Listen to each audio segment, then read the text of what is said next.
Here she is again, scoffing. This video is from a couple of years ago, but what's interesting about it is that Chantal is telling us why she left her job. Remember, she worked in healthcare as a secretary, and she was always saying, that she decided to walk, that it didn't suit her. There's also a video up, which I'll probably upload, to say that why she was leaving YouTube, because she didn't think that she could make money on YouTube. Anyway, that's another story. But this is her actually telling the truth for once about why she was no longer employed in that healthcare position, and it wasn't because she left. It was because she was invited to leave.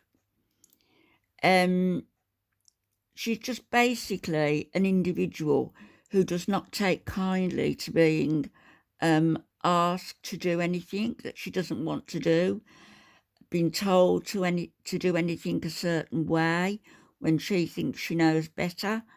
And what a nightmare to work with she would have been. Let's listen to a little bit.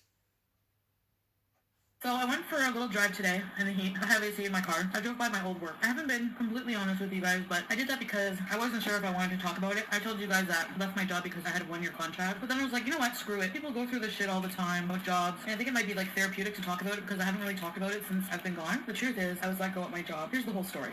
Years, I think. For the whole time, I moved away from my hometown. Sometimes it was off and on. Like I had left once to go to another job before that was paying more money. That was always my problem. I love the people I work with. I met some of my best friends there, but the pay was crappy, and I couldn't afford to, make ends meet with that pay. So it was just barely, And I'm the type of person that if I'm not happy in a job, I need to do everything I can to get out of there. I've always been like that. So I started job searching because of my history in health administration. I was leaning towards hospital work because, home healthcare offices pay anywhere between $16 to $19 an hour, okay? Which sadly, even full time, if you have high enough rent, if you have a car payment, it's just hard to live as comfortably, as you'd like to. Whereas Yeah, you need a six-figure salary, Chantal. And my dream job was to get into the psychiatric hospital. That has been my dream for a long time. I've applied there several times. I interviewed there once a few years ago. I didn't get the job, but the guy said he was very impressed. So he wanted someone with more experience. They always say that. I can't remember what position I originally applied for. I also applied at a regular hospital and got called in for an interview. I was getting desperate, so this interview meant the world for me because things were going really bad. I started really feeling unappreciated there at my current job and not getting along really with my boss. I acknowledge that I have a problem with that because most people will suck it up and accept that you're not going to like all your bosses. It's not reality. But for me, I just have such a hard time keeping things that bother me in,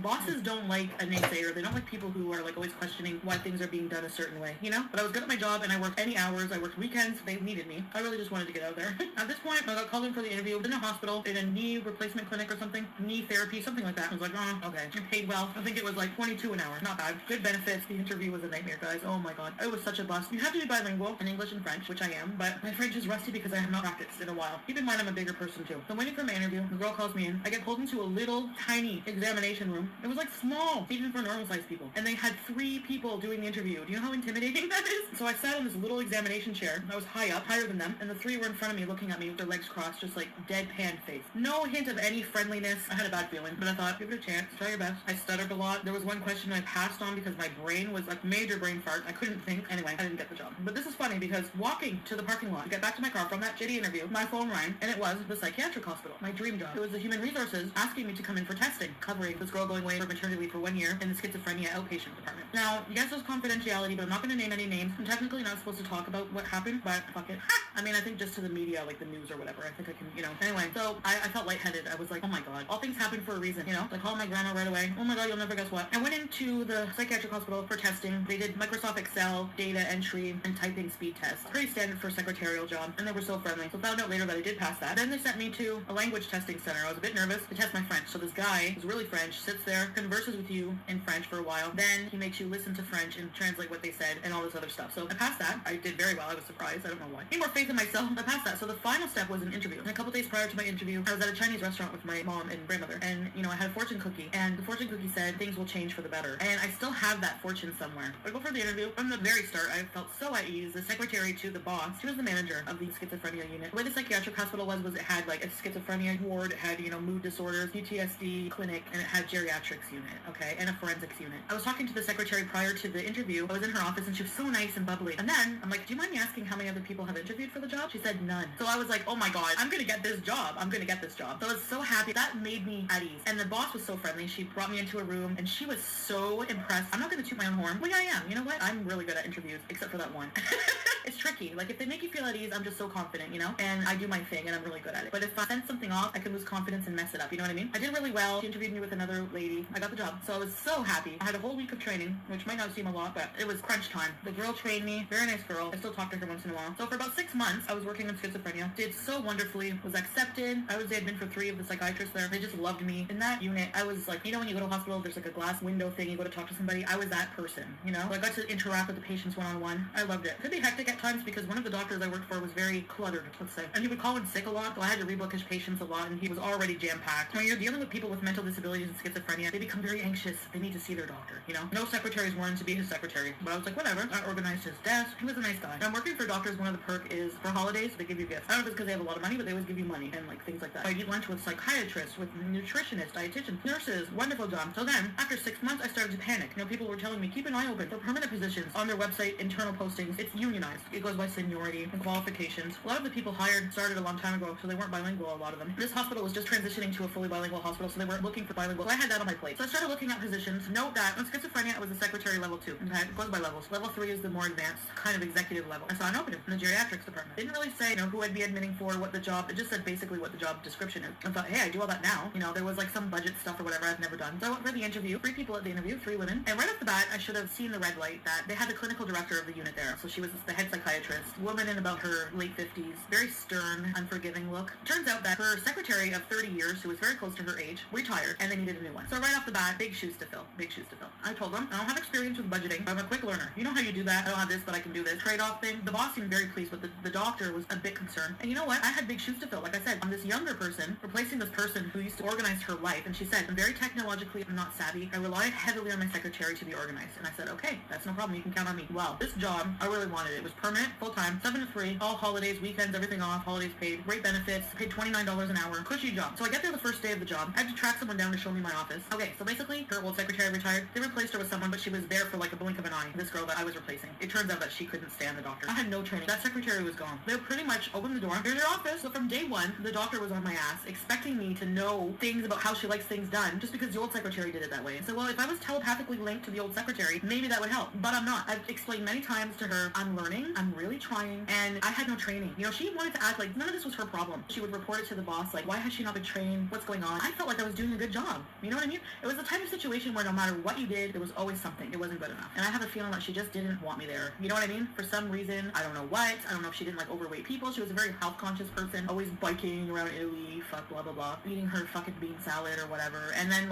she was kind of condescending, you know what I mean? But I thought, I'm not going anywhere, So we did have a brief talk about it. I called in sick one time. This was the first time I called in sick because another secretary came to work with friggin' strep throat or something. I got it. I was really sick. I had to be off for like a few days. I came back. The doctor was reaming me. This is not going to work. I need to rely on my secretary when you're not here, blah, blah, blah. And, I just felt like saying that's not my problem because I'm allowed to get sick. I have paid sick days. It happens. She was just like a total biatch about it. I went to the boss and said, I'm going to go to a union rep because this is unacceptable. She has no right to give me any performance evaluations. If she has a problem, she needs to go to you and then you need to come to me with a union rep or whatever. So I was admitting for her, she's like a full-time job on its own. 2 other doctors, and I was the personal assistant to the clinical director of the whole unit. Then I was also the program administrator through the university for the postgrad medical education department, PGME. So I had to learn all the software through the university and keep track of our resident. We had 1, but still, all her academic profile, all this other crap. I had no idea what I was doing. Nobody told me anything about this part of the job. No training, no one to rely on. I felt really just I started to lose motivation to come to work. Her just always berating my work, like in front of people at meetings. Like I would be there to take minutes. Are you sure you wrote that down correctly?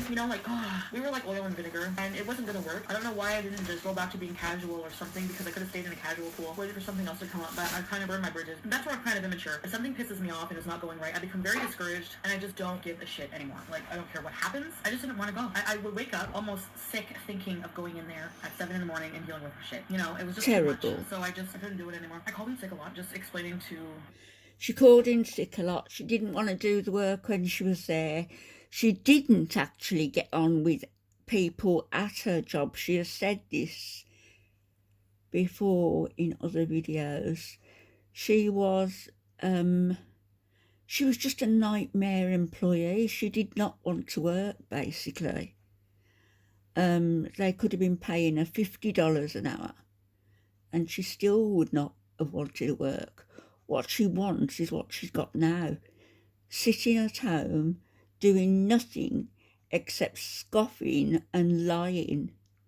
Her ideal job.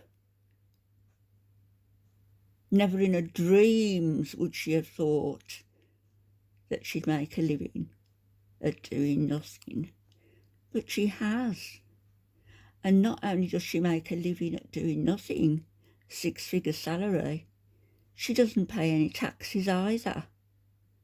How many of us would love to do that? Huh. Actually, I wouldn't, but there you go. Boss that I'm really not well right now. Mentally, I wasn't. But then the doctor's freaking out, right? In the meantime, when I came back to work, we had a meeting. I got an email from Human Resources and my boss that we're going to meet at 10:30 that day. I went down. There's 2 union reps there whom I knew well. Then this hoity-toity person from HR came and had a box of Kleenex with her. Like, when I saw the box of Kleenex, I'm not stupid. I put 2 and 2 together. I was like, she thinks I'm going to cry. They're going to fire me. I had a feeling. I had a talk with my boss a little while ago that just wasn't working out. And she's like, well, I don't know what we're going to do. So I just kind of closed. Maybe they just thought you were snotty. So my boss said, we're letting you go effective immediately. I wasn't even allowed to go get my stuff. And it did sting a little. You know, I could feel my cheeks getting red. She gave me the termination letter. I still have it. It says nothing about calling in sick, nothing about being inadequate on the job. You know what the reason was? To go in and out of the parking lot, you have to use your badge to swipe in and out. They checked the parking lot badge swipe, and it was determined that I had left work early on a regular basis. Left work early on a regular basis, right? So she left work early, say an hour and a half. She went in late, say an hour and a half. There's 3 hours. Took extended lunch breaks. Didn't do the work that she was required to do whilst she was there. They were very lenient with you, actually. Which is absolutely bullshit. I never got out of there early. Maybe 2 or 3 minutes, you know, on occasion. Sometimes I would stay an extra hour. So they left the room. They said, we'll let you talk with the union. And even the union rep was like, you know what? Something's wrong, because usually they have to go through a step process where they give you a disciplinary warning or they talk to you about what can be improved if you're not doing well. And a lot of the time I had medical notes for being sick too, you know, which I dealt with the health department. They just wanted to read on you. So like, do you want to fight this? Thing is that it'll go to arbitration and it can take 1 to 2 years. There's a chance you might not win. Or we can ask for a settlement. I took the settlement. I just wanted to be done. When they told me the amount, I was like, okay, yep, I'll take the money. So I just signed an agreement that I wouldn't talk about this to the media, probably because they knew that it was bullshit. That I wouldn't be able to work there anymore ever again, and that money was compensation for everything. So I took that. It was a really high-paying job, right? So the unemployment was a good amount. So I was like, I'll go on unemployment until I find something else. I'll have the settlement money, whatever. I was actually happy. I'm like, you know what? On a positive note, all things happen for a reason. So whenever I was driving by the other day, it was a little sad because I remember how happy I was when I first got that job and how I thought I would be there forever. But maybe that's not where I'm meant to be forever. Maybe I'm not meant to be cooped up in an office somewhere, licking someone's ass. You know what I mean? Disgusting you are. I just wanted to share that with you. It feels good to talk about it because I felt ashamed. I have anxiety issues myself, so to be able to perform at the level that they needed in a secretary, I wasn't the one for the job. And I used to blame myself, and she used to make me feel this big. But you know what? Like I said, I really believe that all things happen for a reason, and there's a reason I'm not there. So be it. So thank you for listening, guys. And you took a big settlement, which you really didn't deserve. I don't know what I want to do yet. I don't know if you guys have the same type of like existential crisis as I do, but anyways, guys, thank you for listening. Bye. If you haven't subscribed and you'd like to subscribe, please do. Okay. Bye.